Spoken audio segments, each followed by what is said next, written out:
Elon, you once said about this is a great time to be alive as a creator. This is a time absolutely. where the balance of power is in our favor. Yeah, I don't think you could ask for a better time in history. Yeah, absolutely. I think people sometimes forget that, but it is, you have to say, realistically, when else would you want to be alive? But it's also, I suppose, Taoiseach, a difficult time, right? It's a disruption. You have about the worst job in the world to some extent, don't you, in terms of trying to recover an economy that fell into the toilet. And now we're back at a point where you do feel something moving in this country, but it's still tough. A lot of people out there are very fearful of change. Yeah. Well, it didn't just fall into the toilet, it got flushed out the other side. It's been a long process to take it out of that tank, let me tell you, and shake it up and dry it off and put it on high ground. But I think it's an extraordinary privilege for us here in Ireland to have two innovators, entrepreneurs, thinkers about the future here at this Web Summit. And no matter what you do, it has to be about people at the end of the day. And as an island nation that has been traveling since the 5th and 6th century, we understand interdependence and the common thread of our humanity. We rely upon each other in so many ways. And I think that what's happened in Dublin this week has been quite extraordinary. The collegiality, the challenge, the bar, the understanding that it is from this kind of interaction of people like this that new ideas come for new ways of doing things to create that future that's actually coming at us and changing with bewildering speed. And that's why many of the young companies who are here in the RDS this week will explode in terms of their potential in the next 5 years. They've never been heard of. Their products, their ideas, the new ways of doing things are going to impact on the lives of hundreds of millions of people, just as has happened here already. So in that sense, it's the question that President Xi Jinping asked me when he came here from Washington.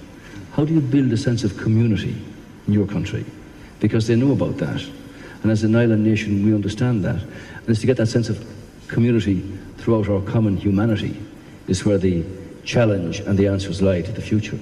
Sure, and you have vested interest in this Web Summit in the sense that this has been very good to you in your business. Let me tell me a little bit about the last two Web Summits and what came out of it in terms of practical change in your life. Ireland has actually changed my life, and I have a lot to be thankful for and grateful for, both for this nation and also for Patty and the Founders Conference and the Web Summit. 2 years ago, I flew here in a rush to meet Travis Kalanick at the summit and in Dublin at the Shelbourne. We met up, and he was the founder of Uber. I don't know how many of you have heard about Uber before. At the time, the company was 9,000 customers, 7,000 of them were in San Francisco. So it was still a very small company. And it was a hotly contested investment, lots of competition. If I hadn't come here, I wouldn't have won that investment. I wouldn't have had the blessing and the privilege to be involved. I signed the term sheet at the Shelbourne that night and closed that investment, and that was a transformational event, and it was a transformational company as well to be involved in. And I believe the Cliffs of Moher, in particular, last year. The following year, absolutely, the following year, I came together with my co-founder of Sherpa Ventures, Scott Stanford, who was at Goldman Sachs at the time. He headed up all of the global internet practice. And we got in a car that was arranged by an amazing man named Eamon O'Connor, who recently passed. And he's a great man. And we got in the car and we drove to the tip of Ireland to see his house in this little village. And at the Cliffs of Moher is where we came up and finalized the idea of Sherpa. So those 2 years have been a really transformational time. And Sherpa is a whole new way of thinking about how to invest in companies and help entrepreneurs. Mark, isn't it a funny thing in a way that here in this building is where the Young Scientist exhibition has taken place for the last 50 years. And here you have the Web Summit this week, which is another new direction for all of that. I think it's absolutely fitting that this is where it should be, because it's the next platform. I think it's fair to say that we just can't take for granted the scale of this remarkable moment. I mean, one of the super connectors of Silicon Valley sitting beside me on my right, and somebody, and Elon, I had to go to find a quote from one of your former employees, which I thought really summed up a lot of what you have achieved. He said, he is Werner Braun Braun, Howard Hughes, Henry Ford, Bill Gates, Steve Jobs, and every other badass rolled into one.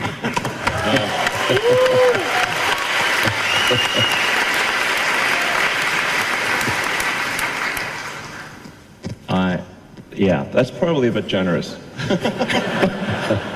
But talk about generosity now. You are moderately busy running $2 billion companies that are stretching the boundaries of space and time and energy.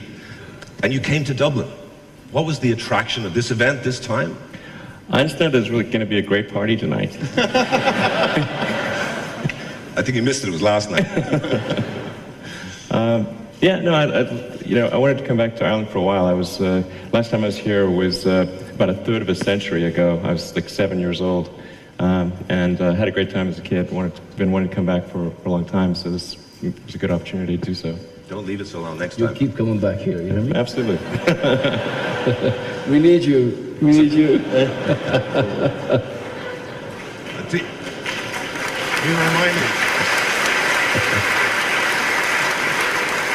We were reminding Elon about the fact that Henry Ford came here to set up his car company. Yeah, I was here with the Tesla car, which I've just had the privilege of getting a short spin in here. Extraordinary vehicle. Extraordinary. When you lift the bonnet, as we call it in Ireland, they've got a trunk in the front and a trunk in the back. Right. And you can make it into an even bigger vehicle if you wish. But it's quite extraordinary. But Henry Ford started off his motor industry in Cork at the turn of the last century and was here for 60 years. So if you're looking for a good base, thank you. We certainly give you an opportunity. Seriously, let me say this to you. If you're going to come to Europe with Tesla, we will compete with the best. Okay. So if you're going to do that, you give us a chance. We'll give you Absolutely. a fair hearing, and our workers will not let you down, believe you me. All right. Okay, let's keep that between ourselves. I just want to also could we get some water up here? I don't want our guests to die of dehydration before we get to the end of our session here, but if we can get some water on stage. But I just want to go back, Elon, to your years growing up when, obviously, 12 years old, I think you sold your first video game that you had programmed. Yeah. But at what point in your teenage years was there a light bulb moment where you said, I really do want to change the world? Teenage years, maybe I was probably like 21 or something like that. So it was like a little beyond teenage years. I mean, when I was a teenager, I didn't really know what I was going to do. I like playing video games and I like writing software, and so I thought, well, maybe I'll professionally write video game software. That seemed like a pretty fun thing. And then when I was in college, I just started thinking about, well, what's going to most affect the world? And there were actually I thought there were 5 things that I thought would most affect the world, 3 of which I thought would definitely be positive things to solve, 2 of which are slight question mark. And then as it turned out, I was able to get involved in all 3 of those things, being the internet, sustainable energy, and space. Now, obviously, you revolutionized online payments, but after PayPal, other innovators might have moved on into the same area to have another success. You chose a completely different set of challenges to address. I mean, space. What was the thinking there? Why didn't you just follow your money back into online commerce, for example? I guess the thing that motivated me there was that I kept expecting that there'd be a manned mission to Mars. That was the continuation of the dream of Apollo.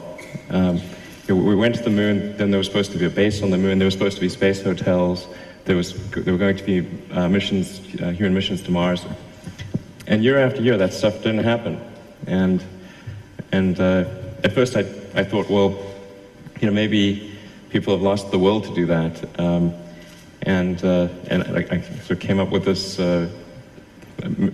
idea to do a mission to Mars to kind of get people excited about that stuff again. But I came to the conclusion that I was actually wrong about that assumption. And there's plenty of will, and it's really about making sure that there's a way. If people think there's a way to do it without bankrupting the economy, I think there's plenty of will. And so that started SpaceX to try to improve rocket technology and you just do as much as we can to advance that towards eventually, I'm not saying we'll take people to Mars, but we want to try to move things forward as much as possible.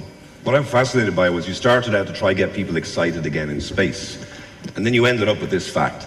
There are only 4 entities that ever sent a space capsule into space and brought it back: US, Russia, China, Elon Musk.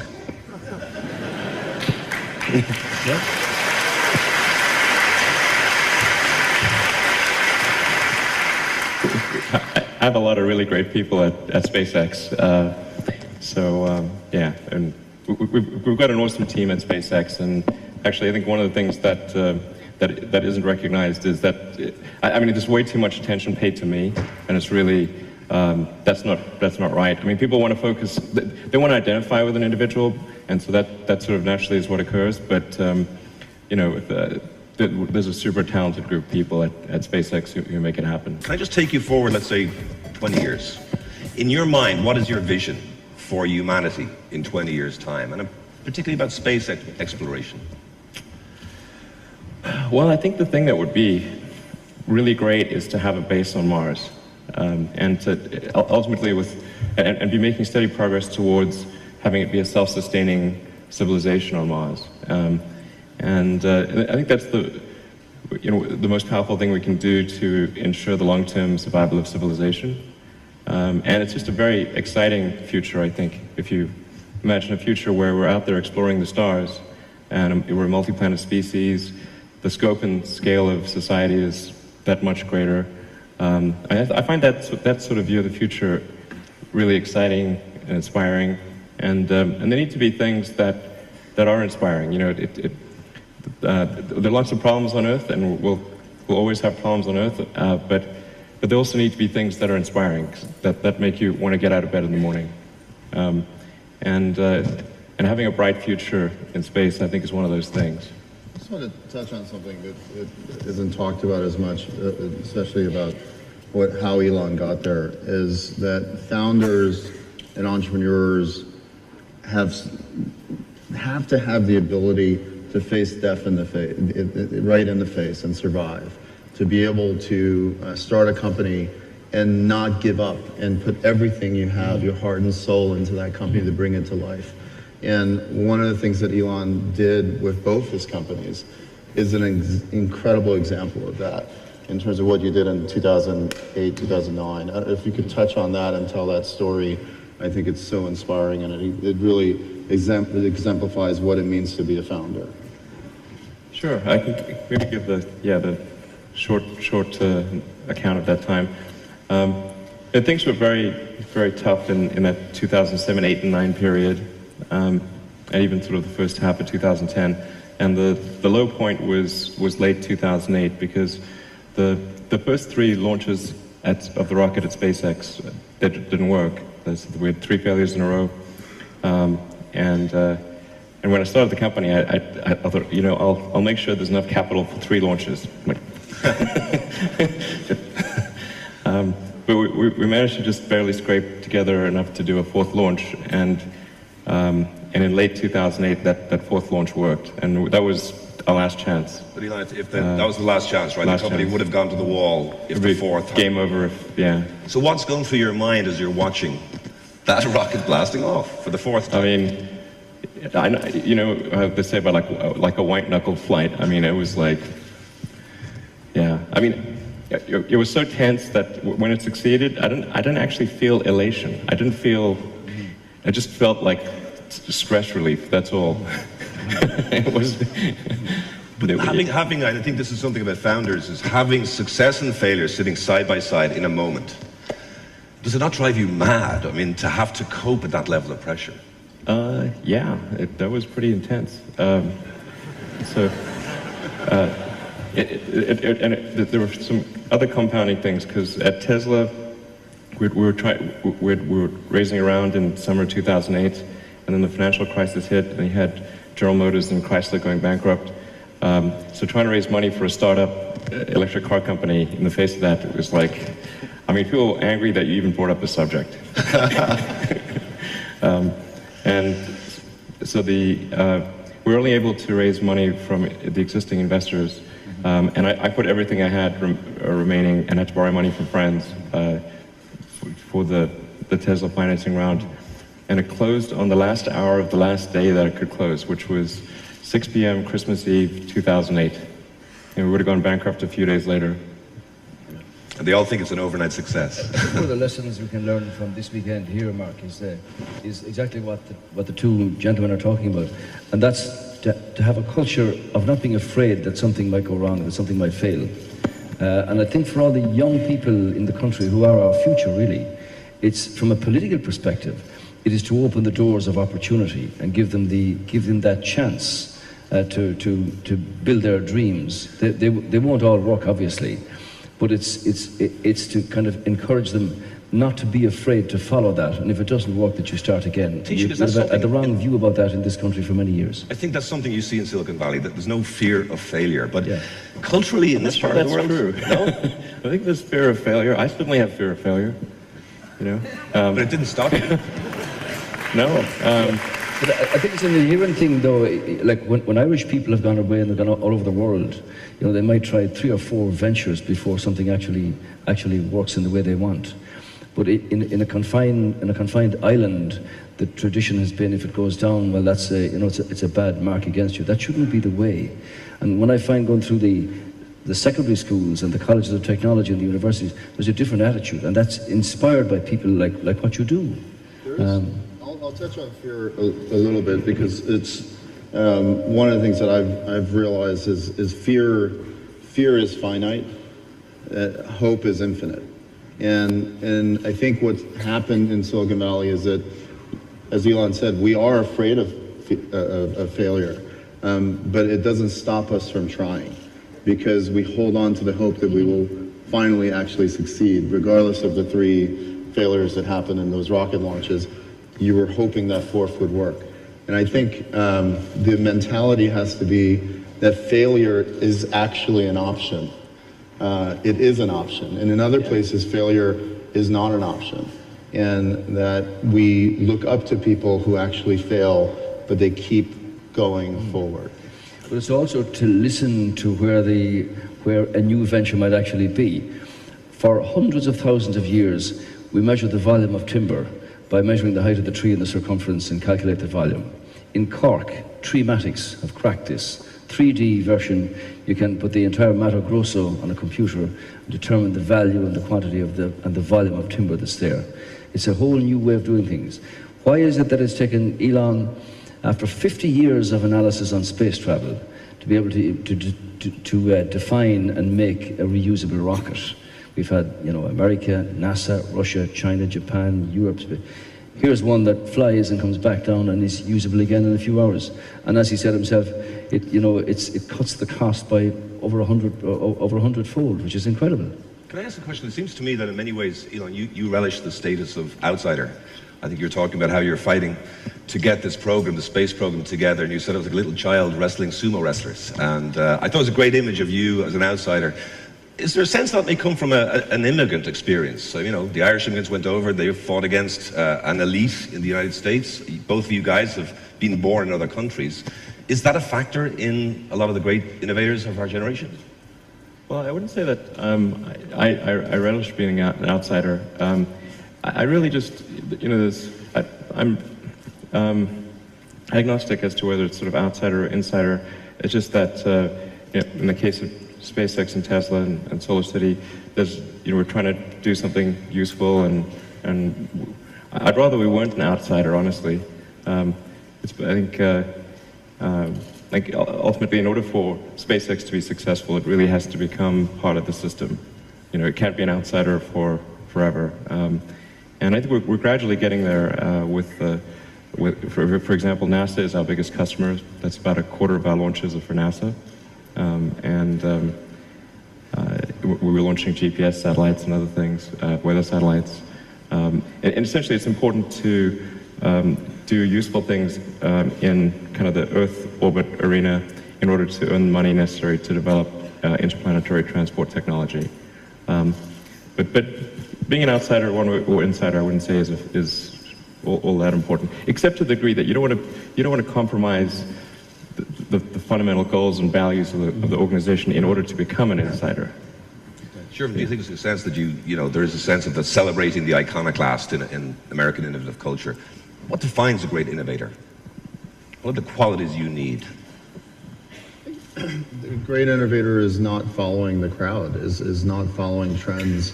It's thinking ahead of the curve, is having the kind of confidence to believe in your vision and to never give up on that vision.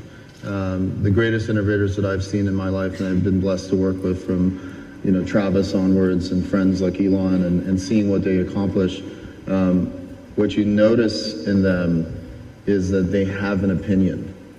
They actually have an opinion. They have a vision of their own. They're not influenced by a lot of outside trends, and they're trying to force that vision onto the world and shape the world in a new way. And they have the courage to confront any of the fears that they might have in the path to make that vision come true. Let's pretend Elon's not here for a moment. I know you're a very good friend of his. Some people do stand head and shoulders above others. I think it's fair to say it, Elon. What makes somebody like Elon Musk special, different, better? I think it's much of what I said is that ability to say, I believe in this and I'm willing to put everything I have on the line. It's something that I've seen many entrepreneurs that I've been able to be blessed to invest in do. It's something that I've had to do in my own life, is be able to say, here's everything I have and I'm putting it all on the table. And if you're not willing to risk everything, to again, face your fears, if you're not willing to do that, if you don't have the courage to do that, you can't stand up high and be someone that people can look up to and say, that's how I would love to live my life, both professionally and personally. I would say it's driven by the power of imagination. It was Einstein who said that imagination is the greatest force because it encircles the entire sphere. And for somebody like Elon, to imagine something that's going to be different, and to have the conviction and the belief to actually follow it through, despite the naysayers or the cynicism. It is about making decisive moves and have the courage to follow that imaginative force, out of which may come success and may not, like his Christmas Eve in 28. But it happened. But it's driven by somebody having a view, a thought, an inspiration, an imaginative quality. To say, this is what I believe in. And whether it be, Jacques Cousteau to the sea so many years ago on the whole marine business, or the evolution of space travel and where we're going and how to get there, and the impact of that on humankind, it's driven essentially by an imaginative quality. The personality of the person carries that, followed by belief and conviction and really good people to make that become a reality. And Elon, sometimes that puts you against the conventional wisdom. So I'm thinking now, while you were giving us ways to get off Earth and go and colonize other places and planets, you were also trying to make life better here. So the solar energy is a big focus for you, Tesla obviously. How difficult was it to convince the United States, a public that is in love with the car, and we're talking about the gasoline-powered car, sure, to embrace the idea of an electric car? Well, it was tricky at first. Essentially we're going against the preconceived notion of what an electric car was, which was kind of like a golf cart. So people, that was literally their experience with an electric car. So they're used to a car that didn't look good, wasn't fast, couldn't handle well, had low range, and a golf cart. And so if that's the framework that people are coming from, then obviously when you say the word electric car, they're not going to have good associations. And so the first order of business for Tesla was to try to create a car that broke the mold, or really fundamentally changed those perceptions. And that's why we did the Tesla Roadster and did an electric sports car. So it had to be, in order to be successful, it had to be something that had some sex appeal, had great acceleration, handling, long range. Those things were really important to fundamentally change the perception. And it still took a long time. But we're able to change people's minds one by one by giving them a test drive. So like, here's the proof is in the pudding, here's the car, take it for a ride. And it was very slow going at first. I mean, if I had a sort of a dollar for every time someone mentioned Tucker or DeLorean, I would not have needed an IPO. So it was tough going in the beginning there, but I think it was just by making a product, initially just a demonstration article, and then going into limited production with the Roadster, and then going to a much higher level of production with the Model S. I think people's minds have gradually changed, and then this year with some of the toughest critics in the world are reviewing the Model S and saying it's the best car in the world. Consumer Reports gave it the highest rating they've ever given any car, I think this year really has been a turning point. There's still a huge way to go because the number of electric cars going on the road is tiny still. I mean, there's almost 100 million new cars made every year. There's an existing base of about 1.8 billion cars. So even if all cars were electric, all new cars made were electric tomorrow, it would still take, on the order of 20 years to replace the fleet. That car will sell very well in Ireland. I hope so. Steve Jobs used to talk about with the iPhone, the sense of intimacy with this, not just a product.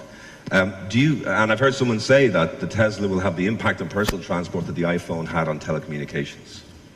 Well, it's kind of to say that. The iPhone was a really great invention. I do think, just being, something that Steve Jobs was that I think was quite admirable was he was ultra product focused, like down to the little details. And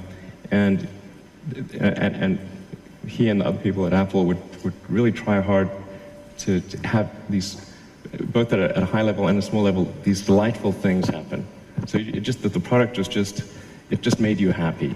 And that's what we try to do with the Model S is just every little detail that we can think of to really bring joy to the owner of the car. That's what we want to do.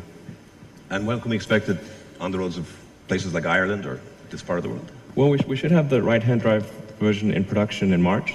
So I would imagine late March, April, that time frame.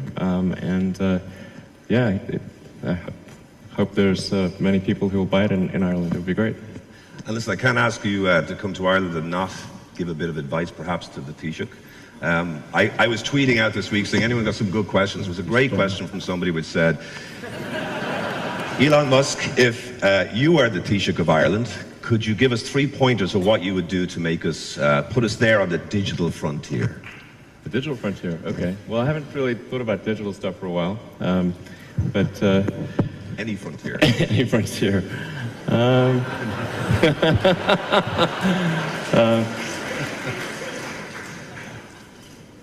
Well, I think that the most important thing for creating companies is you need a concentration of talent. It's like creating a, think of like a world sports team or something. You really want to focus your talent on a particular area, and that's what a company is. It's a group of people that got together to create a product or service. So in order to have a great company, you've got to have, you've got to focus your energies on a particular area, and then make sure that from a regulatory standpoint, and from in terms of regulations and taxation and government support, that it's there for startup companies, and that it goes from startup all the way through the medium phase of the company. Because where most companies tend to not make it is not so much at that very beginning stage, it's that intermediate stage. So they'll, can they sort of reach escape velocity as a company?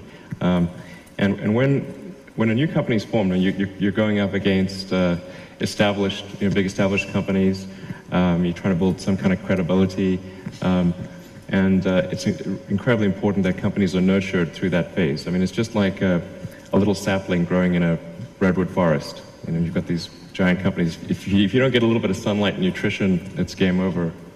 That's an important piece of advice, actually.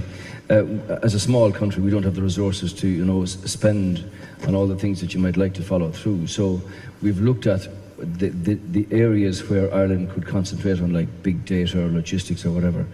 And one of the things that is growing in importance here, Elon, is the capacity of many firms to mentor smaller firms and newer entrepreneurs coming through, to give the benefit of my experience, let's look at where you're headed.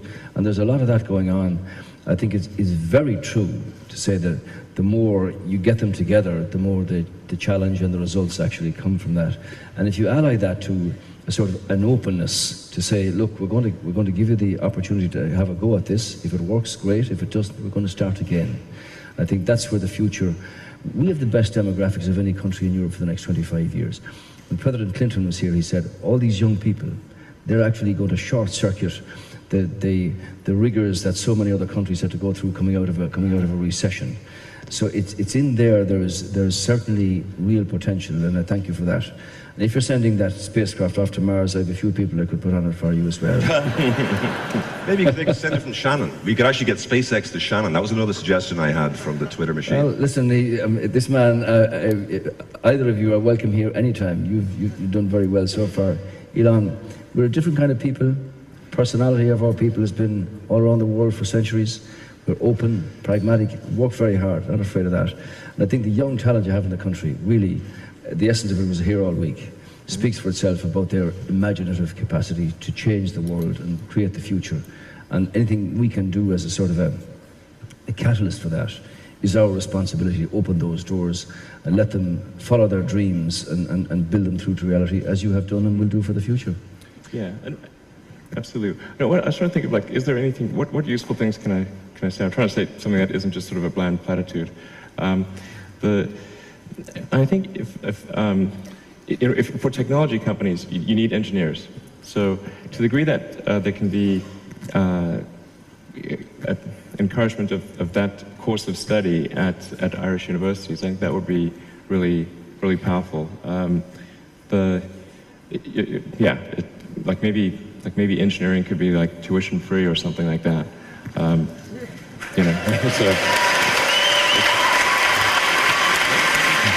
What do you think, Peter? Well, but then tie it to, like, they got to stay in Ireland. They can't just fail. So it's like free engineering tuition, but you got to, like, hang out. You got to create your company here. I guess that's the kind of thing that I think would be effective for creating technology companies. What do you think, Taoiseach? Well, I think the whole area of third and fourth level education is changing. The relationship between lecturers and teachers is going to change because the student now has so much capacity in terms of drawing down data that they get swamped with it completely. So lecturers are going to be different kinds of mentors, drivers, indicators of where pupils' talent really lies. I think that's all going to change in the next decade with the MOOCs and the capacity of universities and colleges of technology with online courses that can be done worldwide. Lecturers aren't speaking anymore to 45 students, it could be 45 million students. And I think that's where the next big change is actually coming. But it's creativity and all of that makes the difference. Sure. We do need technicians coming from our colleges of technology. We do need engineers coming from our universities, and ally that to the world of academia and business, and you've got a thriving potential, put it that way. Sure. I'll add one more idea to Elon's.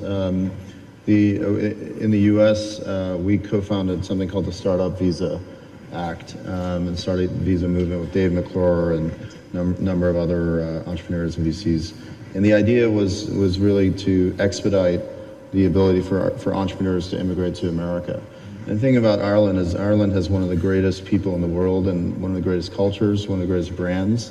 I would do something very similar as well, just do a startup visa here in Ireland, attract entrepreneurs to come here and start their companies in Ireland, so that you're importing talent on top of growing and homegrown. Exactly. Yeah, like that tuition thing, I'd say make it free for anyone that wants to come here from around the world. From all over the world. Yeah, because you need that concentration of technical talent. Yeah, we have relaxed the visa system. We give entrepreneurs who wish to come here, even with the right of residency, if they've got an idea and some capital, to be able to come here and get involved, if you like, in the energy that's coming off all of these creators that are in the country at the moment. I'm sorry to say, Taoiseach, but I'd probably be dragged off stage now because it's gone way over. It's been a remarkable conversation, I have to say. An honour for me. Can I just ask one very final question of each one of you?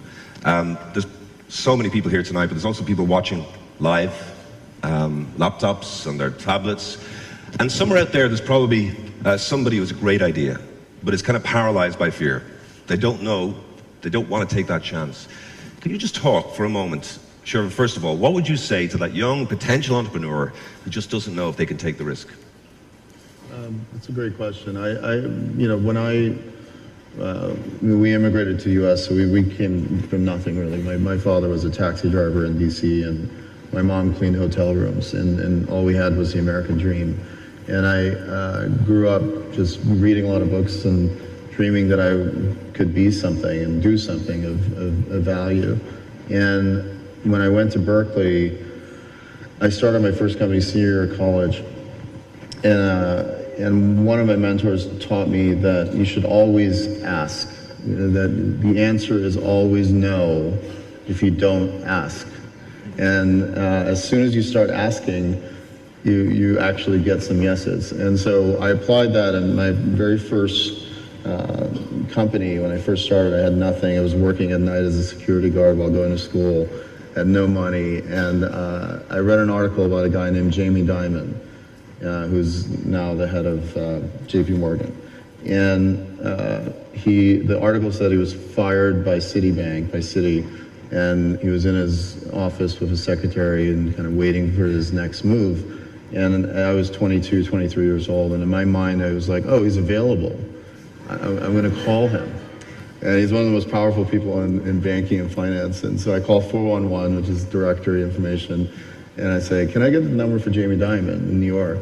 And they connect the call, and it rings. And I go, may I speak to Jamie Dimon? And someone answers, and the voice says, this is him. And I'm like, oh shit, sorry. Sorry, He's never heard that word before. I heard that before. And I go, so I knew I had like 60 seconds. I had to face my fear. And I said, Mr. Dimon, my name is Shervin. I have this dream for this company.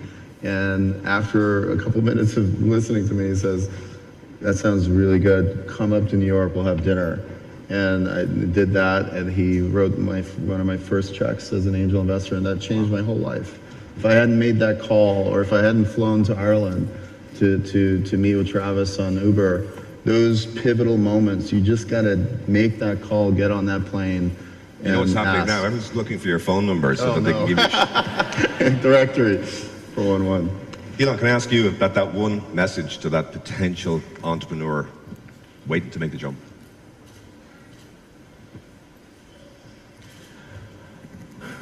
Well, certainly, I think people should ignore fear if it's irrational, but even if it's rational and the stake is worth it, it's still worth proceeding.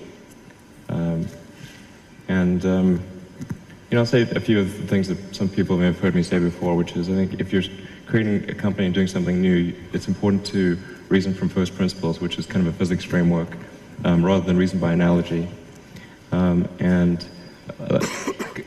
Try to get as much critical feedback as possible from friends, and you have to ask that, you have to coax it out of them, because they'll be reluctant to say it because they don't want to hurt you. But they know what's wrong with your product. You need to get it out of them. So. Thanks. I think if somebody came to me, as they do occasionally, Mark, with ideas, I think I'd make arrangements to protect their patent, because that's always an issue. But I think it's about giving them the confidence and the courage to follow through with it. Because if it's inside you, it's a bit like in my business, politics. If you don't deal with that, you grow into an old person, bitter at not having had the courage to go and do it. So if an entrepreneur, an initiator, or somebody with an idea, if they don't follow it, it's always festers inside them, and time passes by and they miss the opportunity. We have no days to waste in life and no time to waste in dealing with the problems that we face. So it's about confidence and courage and giving people the opportunity to follow their dreams.